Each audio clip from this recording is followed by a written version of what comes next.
Teaching number 172. I have covered you with a garment of grace, so that it may be what distinguishes you among the peoples and religions of the earth. Only with the practice of my doctrine will you be able to keep that garment clean, which is not material, but rather you carry it made of light in your spirit.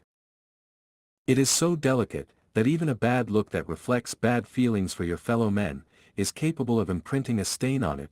You will already be able to understand that if you commit major faults, then it will not be stains, but rather shreds that you tear from your clothing.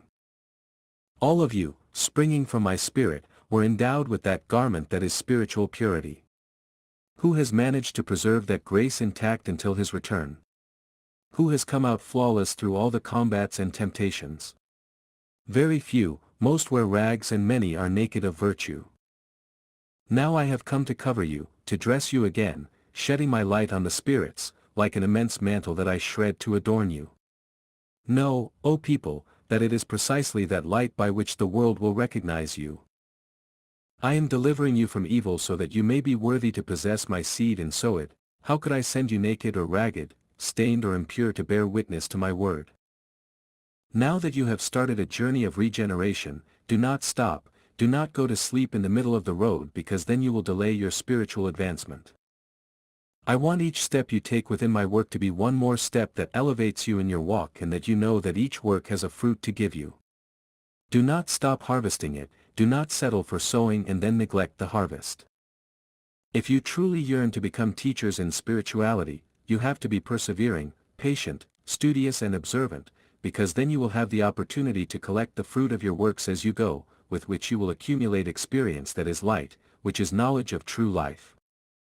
Those who teach my work in the world will have to be true connoisseurs of the human being, both in what corresponds to the spirit and in what regards matter. Sound advice, a word that solves a problem, a correct judgment, a teaching that is persuasive, will come from a spirit refined in experience, strengthened in the fight and purified in the goodness. How many are there in the world who dedicate themselves to guiding spiritually through the various religions and sects that exist, and who instead of guiding their brothers along the path of truth, make them lose themselves in darkness and throw them to the abysses of ignorance? Why? Because they don't know humanity, because they don't try to understand it, but how can they know humanity if they don't even know themselves? I do not want this to happen to you, beloved disciples of the third era. See how I have come to teach you to first penetrate your interior, to know yourself intimately, to know how to judge yourselves. See how many tests, big and small, I am subjecting you to so that you can put my teachings into practice and truly live my word. When you are ready, when you have been polished by the fine chisel of my justice and my love, then I will send you to your brothers with my message of consolation, hope and peace. Who can resist the force of truth that springs from your words? Who will not be captivated and moved by the understanding, indulgence and persuasiveness of your advice? There will be faith in hearts, there will be conversion, there will be health and innumerable wonders. That is the fruit that I want you to gather, that is the harvest that I hope you will reap. Do not be confused.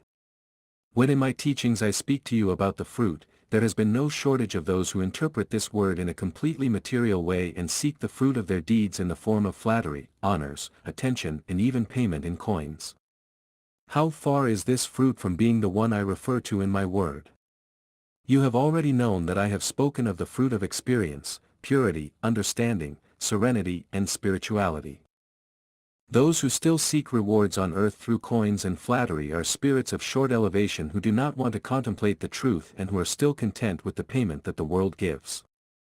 They will wake up from their dreams and realize their nakedness, when they thought they were adorned, and check their spiritual misery, when they thought they possessed an inexhaustible treasure and feel needy in spirit. Disciples, take care of your clothing, learn from me so that tomorrow you can and know how to teach your peers. Strip your heart of all bad tendencies, turning it into fertile soil, where my word germinates and bears fruit for the joy of your brothers and for the glory of your spirit. I am always with you, but you are not always with me. That is why I tell you when you arrive before the manifestation of my divine light through the spokesman, welcome, O multitudes eager for wisdom. While you come to keep an appointment, I come to keep a promise, and I bless you because you have not left me preaching alone in the desert. I have not found you prepared, because many centuries ago humanity, instead of studying my doctrine, surrendered to external rites and worships that do not illuminate the path of the Spirit, but I forgive you and I come to your aid, in my word of the second era, to help you attain the knowledge that remains hidden. Then, when you have assimilated that lesson, I will give you my new message, which will fill you with joy for the essence and the wisdom that it will bring you. I want this humanity to stop being infants in spiritual knowledge, to become the good disciples, who understand the responsibility they have before the Father in this era of judgment, restitution and spiritual elevation. And you, my people, you will have to give testimony of my teaching with your works of love, so that other peoples emerge to the light, which is liberation, truth and life. I have been giving you the enjoyment of this communication for a long time, but I find very few have prepared, most deviate from the mission to which they should consecrate all their strength, their love and their faith, since it will be the cross that elevates and brings them closer to me. If some have not understood my word, it is not because it lacks clarity, it is because they have not known how to prepare their understanding, they have not felt charity in their hearts until now, they have not allowed the essence of my word to penetrate in their heart, to awaken them to true love. Sometimes you complain that the number of followers of my word is slowly increasing, but I tell you that you must complain about yourselves, because you are the ones who have the mission of making the multitudes that form this group grow and multiply. But if faith is lacking in your heart, if your gifts lack development, if the light of spiritual knowledge is lacking in your understanding, how are you going to move them with your faith and with your love, if those virtues are not developed in the heart? Whoever does not understand will not be able to help others to understand, who does not feel, will not be able to make others feel. Know now why your lips have trembled and hesitated when you have needed to bear witness to my word. He who loves cannot hesitate, he who believes does not fear, he who feels has many ways of proving his sincerity and his truth. I speak to you incessantly that you must prepare yourselves by analyzing my teachings, that you put my word into practice, because I want your steps on this path to be firm. Whoever does not arrive with true spirituality at the time when my word is no longer manifested in this form and my spiritual realm no longer speaks to you through my chosen ones, when there are no longer symbols or rites among my people, those who have not truly understood, they will be in danger of falling into confusion, they will be left on the brink of the abyss. But why do you fear that this will happen, when with so much time and on so many occasions I have come to warn you so that you avoid dangers, falls and tests? It is time for you to meditate on the steps that you must take on this path, on the way to fulfill your mission in the cleanest and most pleasant way before me, because I truly tell you that those who are inspired by these ideals will be those who come to have a true vision of their future and a certainty of how much they have to accomplish in life. For them there will be no abysses, no darkness, no uncertainties. I want all of you to be those strong spirits, that's why I tirelessly talk to you about preparation, meditation and analysis. I see you repentant, crying in silence when listening to my words, and I bless you, because you have let the divine essence of my teachings reach your heart, until today numb for love, for charity, for good. Your spirit has had a moment of rest that has been a break in the ordeal it endures through matter.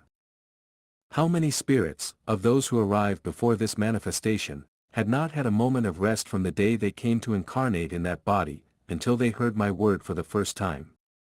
How many beings only find peace in the moments of my communication?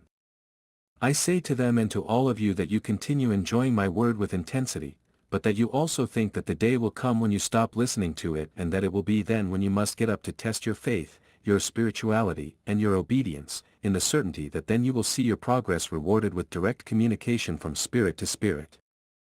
I have watched you fight with your matter to overcome its reluctance, you have had to sustain great battles with your heart to impose obedience and submission.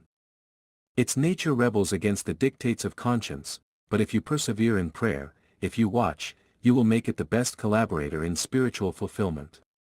That fight is part of your restitution at this time. All your attributes have been latent since the moment you were created, intelligence, sensitivity, reason, have existed in you so that you can fight the final battle. When you have defeated evil and your spirit is the pilot that guides the ship, you will be able to go in search of your brothers, presenting them with a clear example, a true testimony. Without boasting of strength and dominance, you will show your works that will reveal obedience and observance of my laws and will be the example that encourages your brothers to follow you along the path of evolution. When you no longer hear my word through the spokesman and your spirit feels anxious to practice what I teach you at this time, each one of my disciples must take the group that is appointed to him, as his own family, to teach and guide them. Use charity with them, correct them with love and wisdom, let them breathe an atmosphere of peace like the one you have created today, and my spirit will be present to inspire and bless you all. Do not ask them where they come from or why they seek me, Elijah will lead them when their time has come. From today I prepare those who are to come at the last hour, and I call blessed those who believe in this word that I have given you through human means. I am teaching you so that you may be the good flavor of the earth, so that you may sweeten the lives of men with the good news that the Master has manifested himself in this time of pain and has left his word as an inheritance for all to sustain and live eternally with him. I do not entrust to you the complete transformation of this humanity, but carry my word with zeal to hearts, and it will do wonders.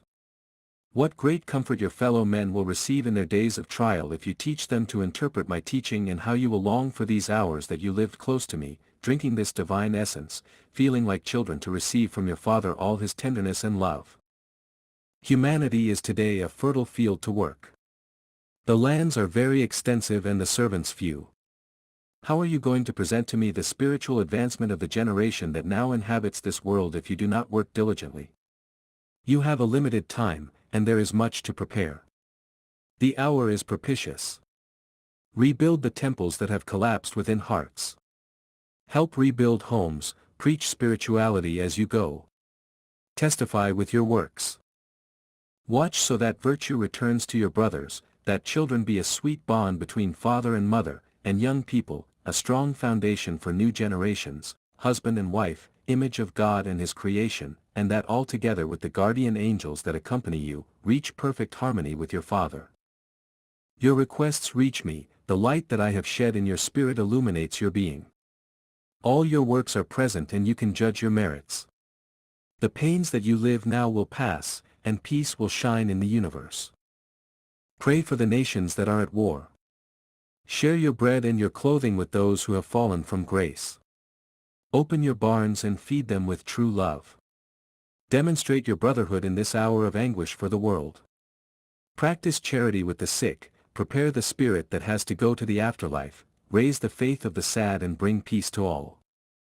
Ask and I will do wonders among humanity, with whom I have been in all ages, because if you think that I have left my throne to come to communicate with you, you are in error, because that throne that you imagine does not exist. Thrones are for vain and proud men. Understand that my spirit does not dwell in a certain place, being infinite and omnipresent, it is everywhere, in all places, in the spiritual, in the material and in everything created. Where is that throne that you attribute to me? Do not take my words as reproaches to your little understanding and knowledge of the truth, because I do not appear among you to humiliate you in your littleness, but to raise you towards the light. Do you think I do not recognize the evolution and transformation that your knowledge and beliefs have undergone since you are hearing this word?